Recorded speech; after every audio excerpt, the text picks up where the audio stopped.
અનામત વર્ગીકરણના ચુકાદાનો સમગ્ર દેશમાં વિરોધ થઈ રહ્યો છે અને જેની અસર ગુજરાતમાં પણ જોવા મળી રહી છે। ભારત બંધના એલાનની અસર ગુજરાતના છેવાડા સુધી પહોંચી છે। દાંતા તાલુકામાં આદિવાસી અગ્રણીઓ દુકાનો બંધ કરાવવા માટે નીકળ્યા હતા। અનામત મુદ્દે સૂત્રોચ્ચાર કર્યા હતા। સાબરકાંઠાના ઈડરમાં SC/ST સમાજના સંગઠનોએ રેલી યોજી વિરોધ દર્શાવ્યો હતો। શાળા કોલેજો પણ બંધ રાખી હતી। દાહોદ જિલ્લામાં પણ વેપારીઓએ ભારત બંધને સમર્થન આપ્યું હતું। કોંગ્રેસ આમ આદમી પાર્ટીના કાર્યકરો આદિવાસી સમાજ સાથે જોડાયા હતા તો સુરત ગ્રામ્યમાં દુકાનો બંધ રાખી આદિવાસી સંગઠનોએ નિર્ણય રદ કરવાની માંગ કરી છે। બંધના પગલે પોલીસ દ્વારા ચુસ્ત બંદોબસ્ત ગોઠવાયો છે। ભારત બંધની અસર સૌરાષ્ટ્રમાં પણ જોવા મળી। મોરબીમાં અનુસૂચિત સમાજે રેલી યોજી હતી તો વળી ગીર સોમનાથના ઉનામાં ત્રિકોણબાગ સર્કલ ખાતે રસ્તો રોકવામાં આવ્યો। મોટી સંખ્યામાં SC/ST સમાજના લોકો એકઠા થયા હતા।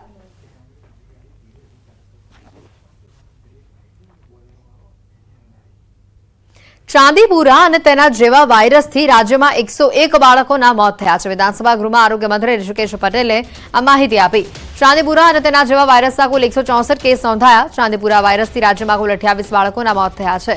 ચાંદીપુરા જેવા અન્ય વાયરસથી 73 બાળકોના મોત થયા છે। ચાંદીપુરા અને તેના જેવા વાયરસથી બીમાર થયેલા 63 બાળકો સ્વસ્થ થયા છે। 4 બાળકો સમગ્ર રાજ્યમાં હાલ સારવાર હેઠળ હોવાનું સામે આવ્યું છે।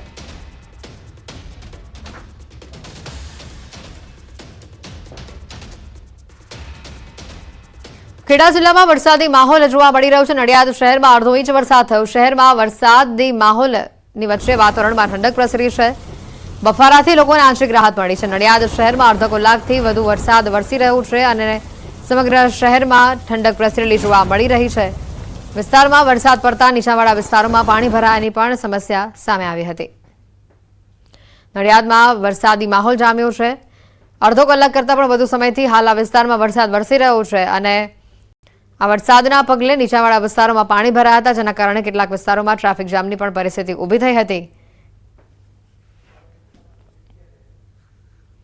તો આ તરફ સુરતમાં છૂટોછવાયો વરસાદ નોંધાયો છે। અલગ અલગ વિસ્તારોમાં વરસાદના કારણે પાણીનો ભરાવો થયો, ત્યારે ચોક બજાર પર આવેલા ગાંધી પ્રતિમા નજીક વરસાદી પાણી ભરાયા।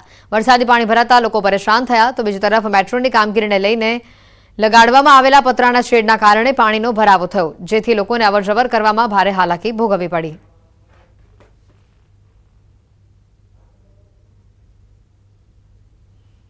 ગાંધીનગરથી વધુ સમાચાર છે, જ્યાં કારના કાફલા સાથે જોખમી સ્ટંટનો મામલો સામે આવ્યો છે। પોલીસે 7 નબીરાઓની ધરપકડ કરી છે।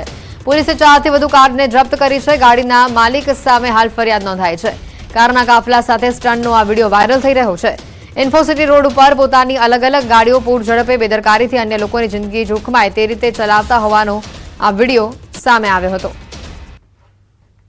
જોઈ શકાય છે આ બે જે રીતે પોલીસે ગાડીના માલિકો સામે ફરિયાદ નોંધી હતી અને રસ્તા પર જે ટ્રાફિક જામના દ્રશ્યો સામે આવ્યા હતા। કાર પર જે સ્ટંટ કરતા આ બે નબીરાઓનો જે વિડીયો સામે આવ્યો છે, વિડીયોના આધારે પોલીસે તપાસ શરૂ કરી હતી અને બેફામ આ પ્રકારે ગાડી ચલાવનારો સામે કાર્યવાહી પણ હાથ ધરવામાં આવી હતી। પોલીસે હાલ કુલ 7 જેટલી ગાડીઓને જપ્ત કરી છે। વિધાનસભા ગૃહમાં રાઘવજી પટેલની ખાતરી સામે આવી। ખેડૂતોને હેરાન કરનાર ખાતર વેચનારા સામે કાર્યવાહી થશે તેવી તેમણે ખાતરી આપી છે। યુરિયા સાથે બીજું ખાતર લેવાનું દબાણ કર્યું તો કાર્યવાહી થશે। બીજું ખાતર લેવાની ફરજ પડાશે તો લાયસન્સ રદ કરવામાં આવશે। જો દબાણ કર્યું તો પણ લાયસન્સ રદ કરાશે।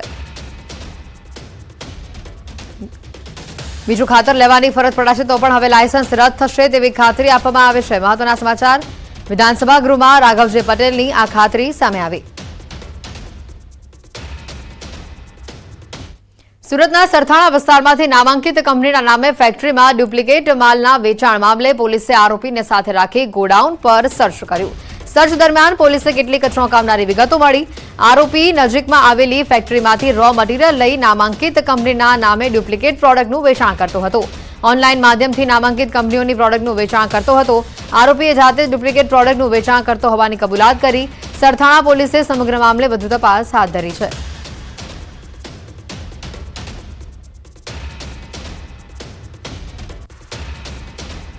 સરથાણા વિસ્તારમાં બ્રાન્ડેડ કંપનીના નામે વપરાતું લાઇઝોનથી લઈ હાર્પિક વેચનારો મુખ્ય આરોપી પ્રકાશ પોલીસે બોલાવવામાં આવ્યો હતો અને એને પોતાની પૂછપરછમાં કબૂલ્યું હતું કે આજુબાજુના જે ગોડાઉન છે એ ગોડાઉનમાંથી તે રો મટીરિયલ લેતો હતો, પોતાને ત્યાં જે પેકિંગ કરી ઓનલાઈન વેચતો હતો. એટલે કે ન્યૂઝ 18 ગુજરાતીએ પહેલાં જ કીધું એમ કે નજીકમાં આવેલા 2 ગોડાઉન છે એ ગોડાઉનના સંચાલકો આરોપી સાથે મળેલા છે અને એની સાથે મળીને આ વેપાર કરતા હોવાનું ખુદ આરોપી પ્રકાશે કબૂલ્યું છે. ત્યારે હવે પોલીસ આ દિશામાં તપાસ કરે તો મોટું રેકેટ સામે આવશે.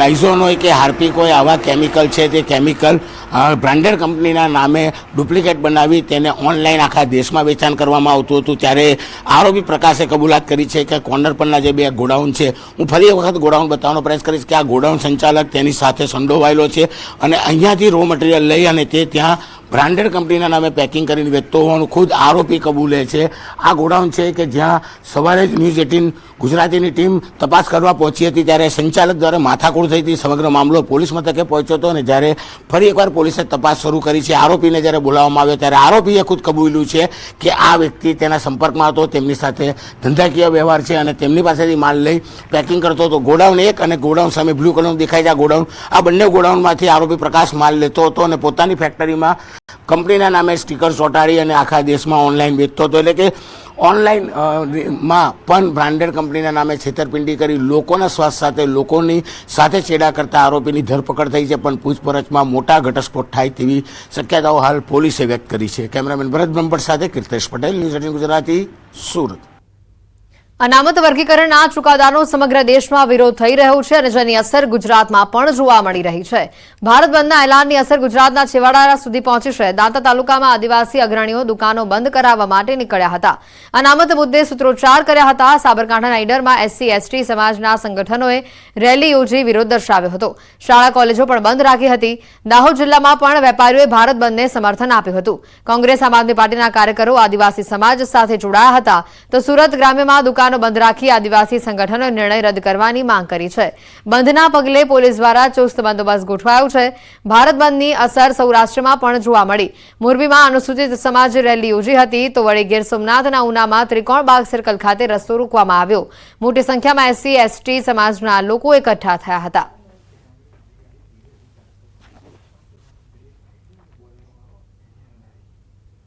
ચાંદીપુરા અને તેના જેવા વાયરસથી રાજ્યમાં 101 બાળકોના મોત થયા છે. વિધાનસભા ગૃહમાં આરોગ્ય મંત્રી ઋષિકેશ પટેલે આ માહિતી આપી.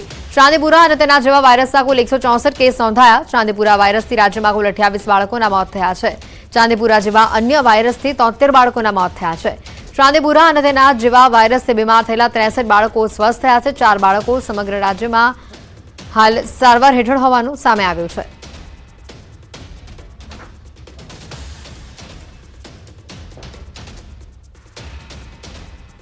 ખેડા જિલ્લામાં વરસાદી માહોલ જોવા મળી રહ્યો છે. નડિયાદ શહેરમાં અડધો ઇંચ વરસાદ થયો. શહેરમાં વરસાદી માહોલની વચ્ચે વાતાવરણમાં ઠંડક પ્રસરી છે.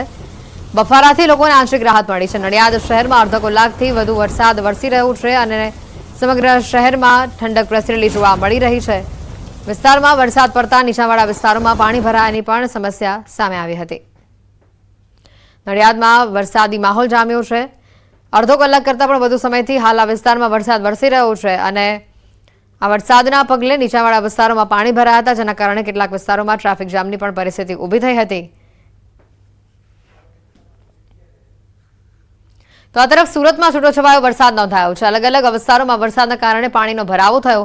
ત્યારે ચોક બજાર પર આવેલા ગાંધી પ્રતિમા નજીક વરસાદી પાણી ભરાયા. વરસાદી પાણી ભરાતા લોકો પરેશાન થયા. તો બીજી તરફ મેટ્રોની કામગીરીને લઈને લગાડવામાં આવેલા પતરાના શેડના કારણે પાણીનો ભરાવો થયો, જેથી લોકોને અવરજવર કરવામાં ભારે હાલાકી ભોગવવી પડી.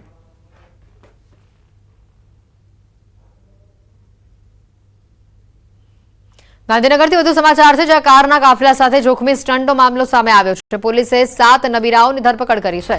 પોલીસે 4થી વધુ કારને જપ્ત કરી છે. ગાડીના માલિક સામે હાલ ફરિયાદ નોંધાઈ છે. કારના કાફલા સાથે સ્ટન્ટનો આ વિડીયો વાયરલ થઈ રહ્યો છે. ઇન્ફોસિટી રોડ ઉપર પોતાની અલગ અલગ ગાડીઓ પૂર ઝડપે બેદરકારીથી અન્ય લોકોની જિંદગી જોખમાય તે રીતે ચલાવતા હોવાનો આ વિડીયો સામે આવ્યો હતો. જોઈ શકાય છે આ બે જે રીતે પોલીસે ગાડીના માલિકો સામે ફરિયાદ નોંધી હતી અને રસ્તા પર જે ટ્રાફિક જામના દ્રશ્યો સામે આવ્યા હતા. કાર પર જે સ્ટન્ટ કરતા આ બે નબીરાઓનો જે વિડીયો સામે આવ્યો છે, વિડીયોના આધારે પોલીસે તપાસ શરૂ કરી હતી અને બેફામ આ પ્રકારે ગાડી ચલાવનારો સામે કાર્યવાહી પણ હાથ ધરવામાં આવી હતી. પોલીસે હાલ કુલ 7 જેટલી ગાડીઓને જપ્ત કરી છે.